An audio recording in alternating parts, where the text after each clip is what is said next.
Many years ago, in the beautiful city of Akwi, there lived a handsome young boy named Usoma.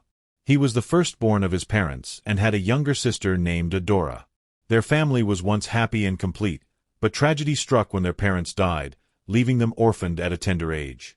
Usoma was only 13 years old, and Adora was just 8. Their world crumbled in an instant, and their innocent hearts were shattered. They wept endlessly, clinging to each other in their grief. Despite their sorrow, they held on to hope, believing that their extended family would take them in. However, none of their uncles or aunts wanted the responsibility of raising them. The fear of not being able to provide for 2 extra children, alongside their own, made them turn away. Although they were unwilling to care for them, they at least allowed them to remain in their father's house instead of seizing it for themselves. With no one to turn to, Usoma and Adora had to fend for themselves. At just 13, Usoma was forced to abandon his education, despite being in junior secondary school 3 at the time. He knew that if they were to survive, he had to work. Every day, he took on all sorts of jobs, from fetching water and carrying heavy loads at construction sites to washing clothes and running errands for people in the neighborhood. The little money he earned was carefully managed. He used it to cook meals for his sister and to pay her school fees. Usoma became both a father and a mother to Adora. She was still too young to understand the full weight of their loss, and he took it upon himself to raise her. He taught her everything: how to cook, clean, and take care of herself. While other boys his age played football and enjoyed their youth, Usoma was busy working under the scorching sun, carrying loads in the market, and fighting to put food on the table. Yet, through it all, he never complained. He accepted his responsibilities with pride, determined to ensure that his sister had a better future. Years passed, and Adora finally graduated from secondary school. On that day, Usoma stood proudly, knowing that all his sacrifices had not been in vain. He had single-handedly seen his sister through school. But his journey did not end there. He was even more determined to see her attend university. A few months later, Adora was admitted to study law at a prestigious university. Usoma was overjoyed, even though he knew that this meant he had to work even harder. He took on more jobs, working day and night at construction sites. During breaks, while his fellow laborers ate and rested, Usoma would proudly talk about his sister. "If you see my sister, you'll know she's special. She's studying law at the university. Not just any course, but law," he would say with excitement. "One day, she'll become a big lawyer, and if any of you argue with me, I'll take you to court." His fellow workers would laugh, amused by his enthusiasm, but one of them, Emeka, often questioned his choices. "Usoma," Emeka once said, "why didn't you send yourself to school instead? You're smart, hard-working, and intelligent. You could have built a future for yourself, too. What if, after everything, your sister forgets your sacrifices? What will you do then?" Usoma laughed, shaking his head. "Why would you think like that? She is my blood, my only family. She tells me all the time how grateful she is. I know she will never turn her back on me. Even if I have to suffer, as long as she succeeds, I have no regrets." For another year, Usoma worked tirelessly, but he soon realized that university education was much more expensive than secondary school. No matter how hard he tried, his income was barely enough. Each night, he lay awake, worrying about how to keep his sister in school. Then one day, he had an idea. The only inheritance they had left was their father's house. Though it was meant to be his by right as the firstborn son, he decided to sell it. Within weeks, the house was sold for 15 million naira. Usoma deposited 14 million in the bank and used the remaining 1 million to rent a small room for himself. With the rest of the money, he opened a small restaurant in the market. No longer a laborer at construction sites, Usoma now ran his food business while using his savings to fund Adora's education. He paid her tuition, bought her books, and ensured she never lacked anything. Unlike many of her peers who struggled financially, Adora always looked well taken care of. Her brother made sure she dressed well so that she wouldn't feel inferior or be tempted to seek money from men. Years passed, and finally, Adora graduated with a first-class degree in law. On her graduation day, Usoma stood beside her, his heart swelling with pride. His sacrifices had not been in vain. Shortly after, Adora secured a prestigious job at a top law firm in Lagos and moved to the big city. Life in Lagos was exciting, and before long, she met a wealthy young man named Afam. He was from one of the wealthiest families in the country, and he was instantly smitten with her. Adora, too, was drawn to his charm, but even more so to his wealth. However, Afam was arrogant and had little respect for people who were not of his social class. The way he spoke to waiters, housemaids, and drivers made it clear he looked down on the poor. Adora knew that if he ever discovered her true background, he might never want to marry her. She feared what would happen if he found out about her uneducated brother who ran a small restaurant back in Akwi. And so, she lied. She told Afam that she was an orphan with no living relatives. Soon, they had a lavish wedding, and not once did she inform Usoma. He remained in Akwi, unaware that his beloved sister had married into wealth. In Lagos, Adora lived like a queen. She stopped working, spending her days shopping and enjoying the luxury her husband provided. Meanwhile, Usoma struggled to reach her. Whenever he called, her number would not go through. She had blocked him, but he didn't know. He could only speak to her when she decided to call, which was rare. Despite this, Usoma continued with his life. He finally decided to marry and found a kind woman named Ifeoma. When he tried to inform Adora about his wedding, she promised to attend and even support him financially. But the day came and went, and she neither sent money nor showed up. Time passed, and 15 years flew by. In all those years, Adora never once visited her brother. She never met his wife, nor did she see the son he had. Usoma, too, knew nothing about her life. She had built walls between them, hiding everything from him. Alone in his small home, Usoma often sat in silence, his heart heavy with sorrow. He had given everything for his sister, yet she had erased him from her life.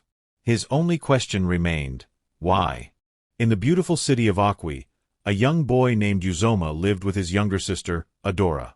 Usoma, fondly called Uz, was the firstborn of his parents, and Adora was his only sibling. Their lives had been filled with warmth and love until tragedy struck when Uz was just 13. Their parents passed away, leaving them devastated, their little hearts burdened with sorrow. They wept endlessly, but the world showed no mercy. Their uncles and aunts, fearing they couldn't afford to care for them along with their own children, chose to turn their backs on the orphans. Though they did not claim their father's house, leaving it for Uz and Adora to live in, they abandoned them to fend for themselves. With no guardian to protect or provide for them, Usoma was forced to grow up far too quickly. At the time of their parents' death, Uz was in his 3rd year of secondary school. But he knew he had no choice. He had to become both father and mother to his little sister. So, with a heavy heart, he dropped out of school and threw himself into hard labor, doing any job that would earn him money to feed Adora and keep her in school. He fetched water for people, labored at construction sites, washed clothes from house to house, and ran errands for anyone willing to pay.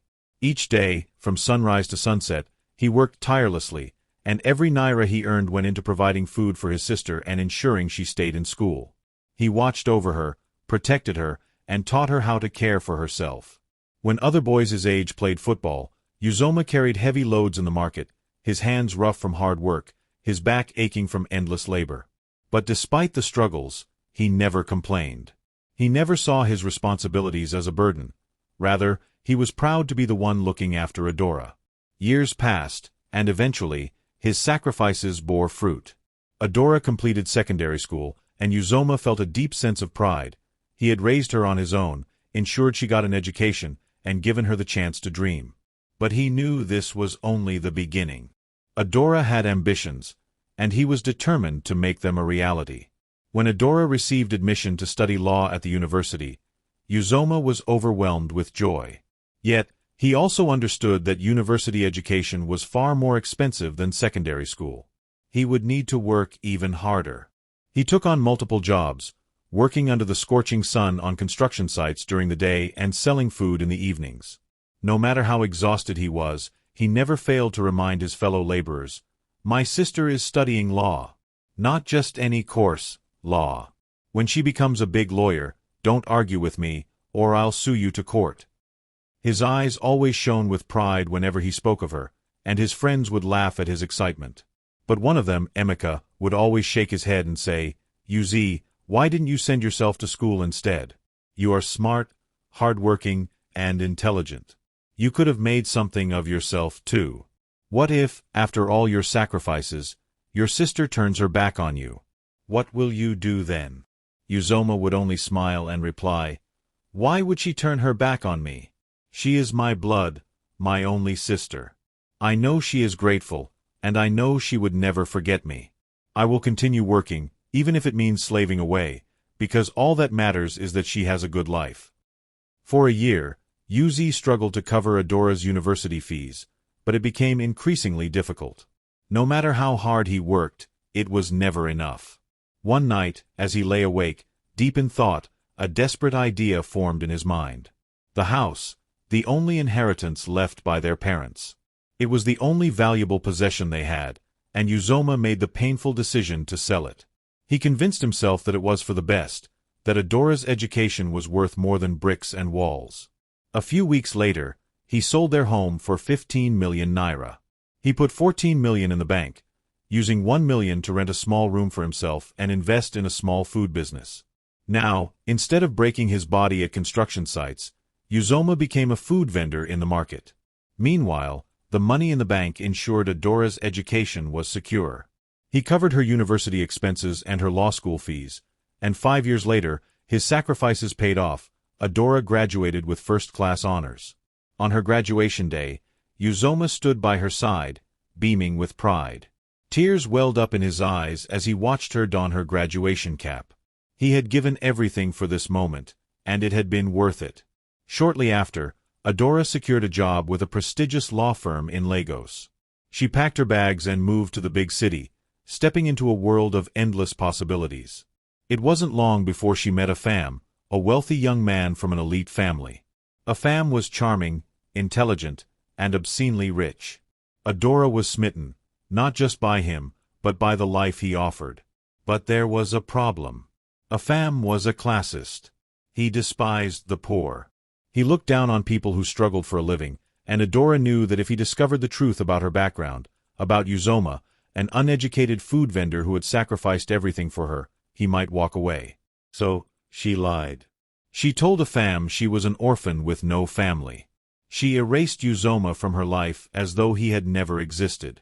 When Afam proposed, she accepted, and they had a grand wedding, one of the most lavish events Lagos had ever seen. Uzoma was not invited. He didn't even know. Life in Afam's world was a dream. Adora lived in luxury, showered with wealth and comfort. She even stopped working, choosing instead to become a full-time housewife, basking in the life she had always longed for. Meanwhile, Uzoma, back in Akwi, noticed the growing distance between them. He could no longer reach Adora. Her number never went through. She only called him once in a while, and even then, the conversations were brief. He sensed something was wrong, but he tried to convince himself otherwise. Years passed, and Uzoma built a life of his own. He met a kind-hearted woman named Ijeoma, married her, and had a son, Ikuka. Though the absence of his sister pained him, he focused on his own family. Then, after 18 years, Adora suddenly returned. One day, as Uzoma worked in his restaurant, a woman of grace and elegance stepped inside. She was dressed in expensive clothes, her aura exuding wealth. At first, Uzoma did not recognize her. But then, she fell to her knees, tears streaming down her face. "My brother, please forgive me," she wept. Uzoma's heart stopped. He stared at her, his mind racing. "Adora? Is this really you?" His voice cracked with emotion. 18 years, Adora. Where have you been?" Adora sobbed, pleading for his forgiveness. In that moment, all his bitterness melted away. He embraced her, overwhelmed with emotion. She stayed with him for days, and for the first time in nearly 2 decades, they talked, laughed, and caught up on lost time. Then, Adora made an offer. "Let me take Ikuka with me to Lagos for a while. He should meet his cousins, see the city, and experience more opportunities." Uzoma agreed, unaware he was sending his son to his death. Days later, Ikuka woke up on the roadside, weak and disoriented. He had no memory of what happened. Strangers rushed him to the hospital, and when Uzoma arrived, he was given the most devastating news. Ikuka's kidney had been stolen. Uzoma's heart shattered. He tried calling Adora, but she had disappeared once again.